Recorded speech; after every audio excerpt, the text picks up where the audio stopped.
Hello folks, and thank you for joining. Today's topic is going to be kind of continuation of the video that I previously made that was on primarily on Charlie Kirk assassination, Charlie Kirk murder.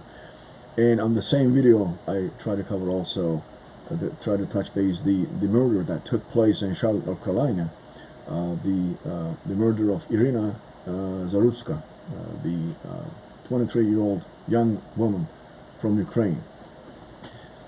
So today, based upon some new findings, new information, and I wanted to expand on that video. So it's going to be kind of continuation of the previous video. So basically what I did was I just share some material, some information about the new developments, and allow me to go ahead and kind of read from my posting. I made this post, and then we can kind of go into details and dig into details. So I'm going to start reading from my own post. This was on Facebook. The date was September 12th. The summary of the new facts on the murder of 23-year-old Ukrainian refugee woman Iryna Zarutska on a train in Charlotte, North Carolina. Presiding Judge Teresa Stoke, who released this animal, a career criminal, a schizophrenic with 14 counts of rap sheet, on a pinky promise that he'd behave according to new reports show. He doesn't even have a law degree. The person, the name that I just mentioned, Teresa Stoke, was the judge in this case. And she, I'm going to repeat this because it's almost unbelievable. The judge who had authority to release this criminal, this animal with 14 criminal records, and also at the same time schizophrenic, the lunatic. Her name is again Teresa Stoke. She did not have a law degree. She was not even registered to work as an attorney, to practice law in the state of North Carolina. She was a extreme liberal judge. I mean radical left. Teresa Stoke was appointed by the county clerk Elisa Chin in Mecklenburg County. On her LinkedIn page, Elisa Chin's LinkedIn page, she calls herself a clerk and a DEI consultant and a racial equity organizer, and her life mission is reparations. She was clearly a DEI hire, referring to the judge that I just mentioned, Teresa Stoke.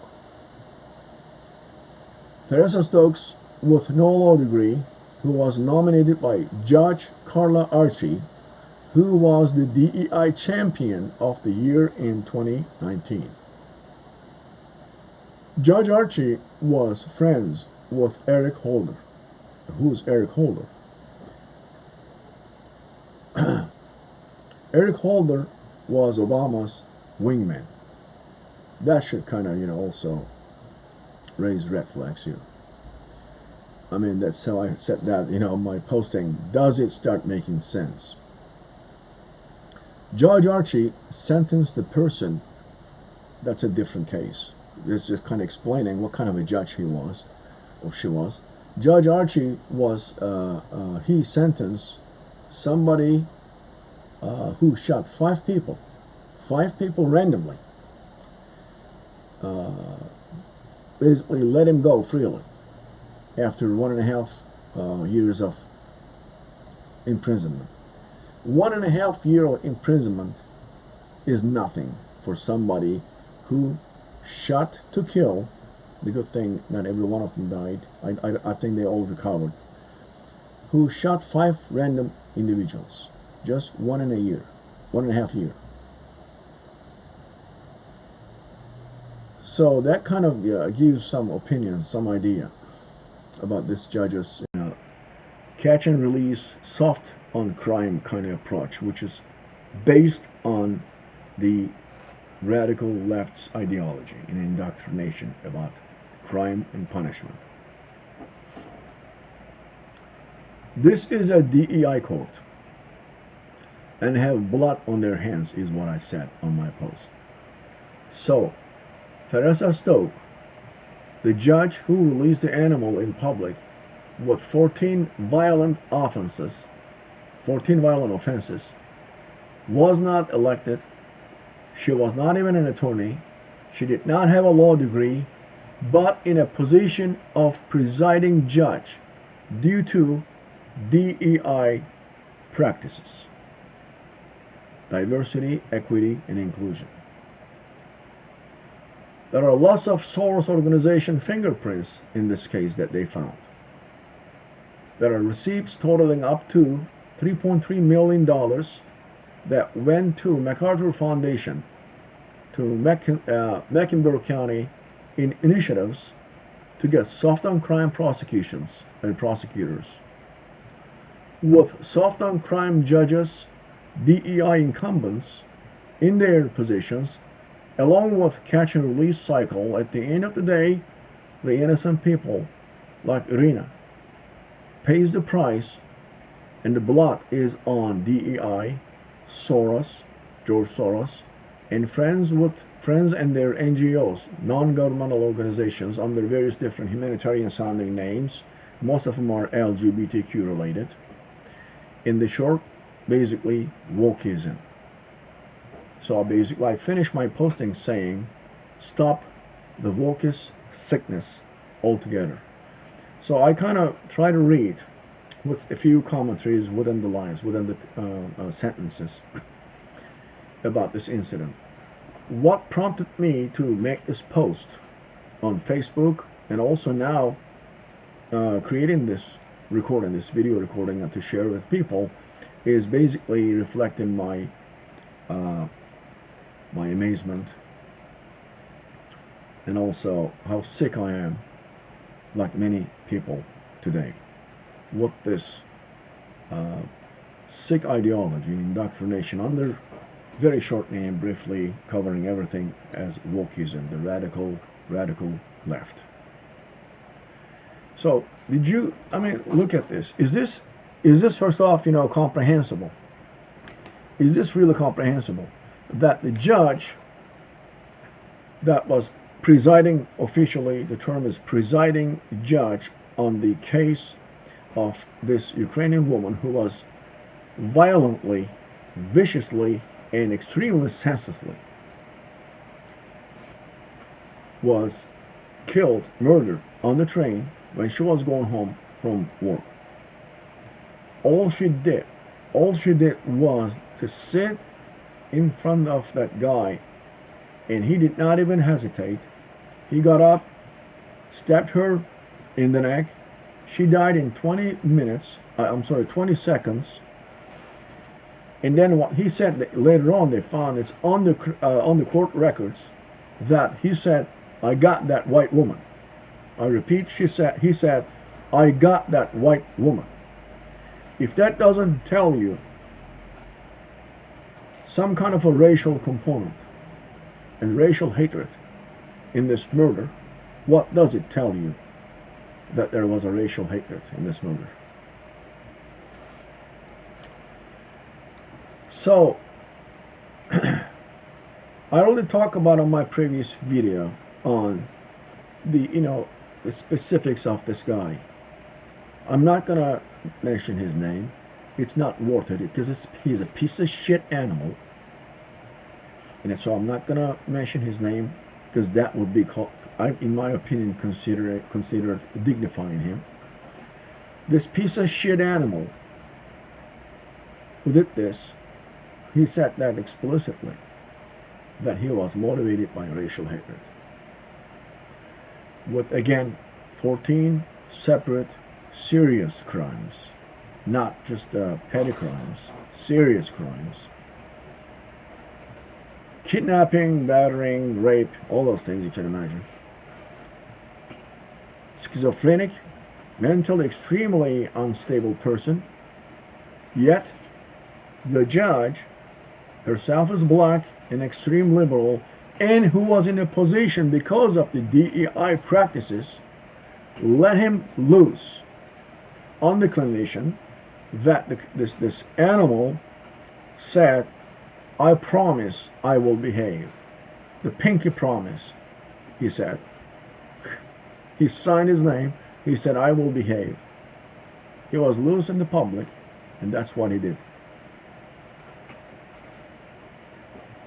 What killed this young woman, Iryna, although physically, technically, personally, the killing factor is this guy, this animal, but she is killed by the system. The system is responsible for her death. For somebody who's 23 years old, young woman who escaped the war-torn nation of Ukraine to come to America and to build a new life for herself, hopefully in safety. How do you explain this to her parents in Ukraine? That their daughter went to America to build a new life, to share an American dream, to lead a safe life, was killed by an animal like this. An actual criminal behind the animal is the system, the radical left, that is allowing people like Teresa Stoke, that unfortunate situation, the judge who was not even remotely qualified to be a judge, who did not even have license to practice law, at least in the state of North Carolina, and yet she was placed in that position because of the DEI, diversity, inclusivity, and equity.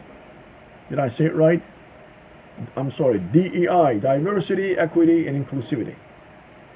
Because of those practices, because of this ridiculously stupid and sick ideology, she was placed in that position, and I believe she was having a ball when she was presiding on those kinds of cases and letting those kinds of animals like this guy, let them go. Probably she was feeling accomplished under the radical left indoctrination. And like I said, she was appointed by the judge Archie, who was close friends with Eric Holder. Eric Holder was the wingman of Obama.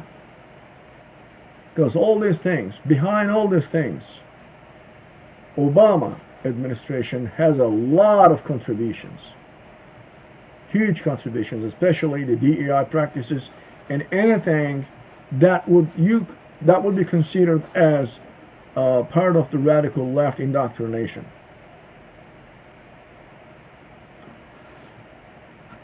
One more thing I'm going to add. I know this video is dedicated primarily to Iryna Zarutska,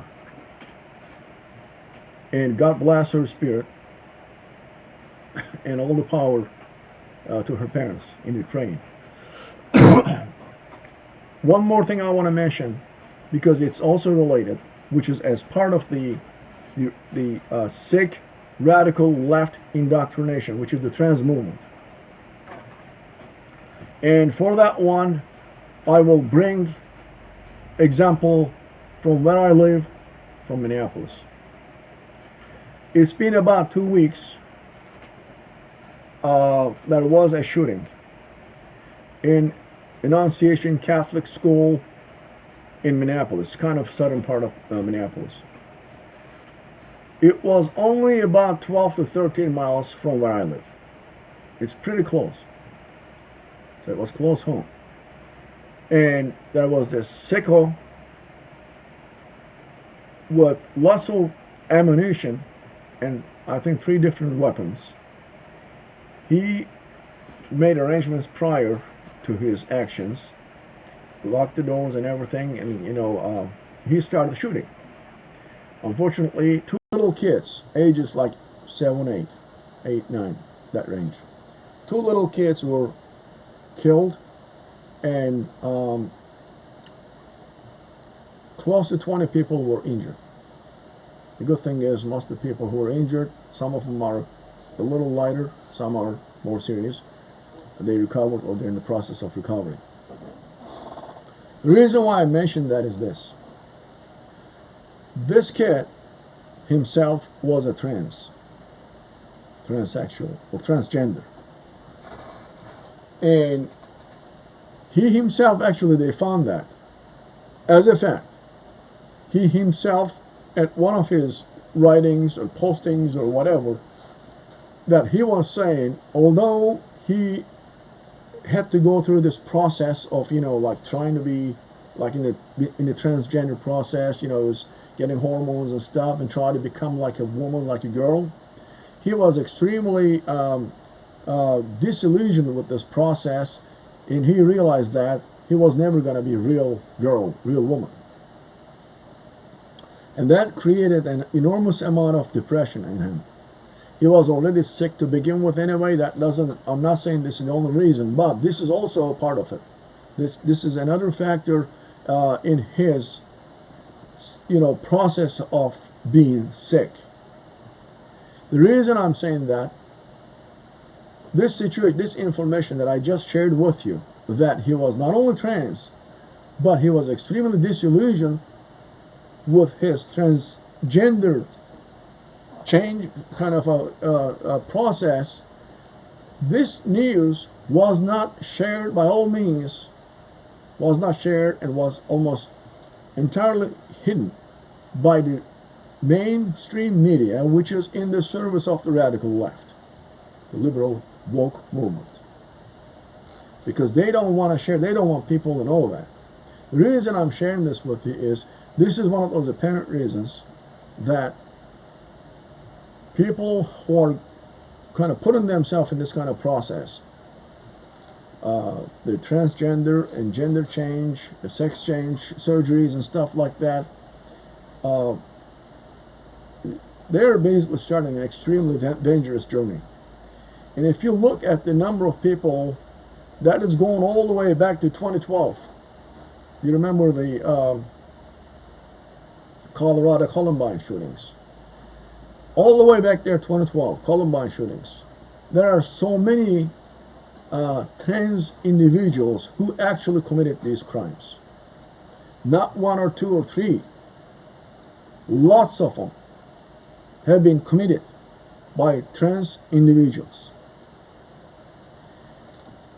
And the mainstream media has been doing their best to hide this from people, because it is a known fact that they're extremely mentally unstable and dangerous individuals to themselves and to other people.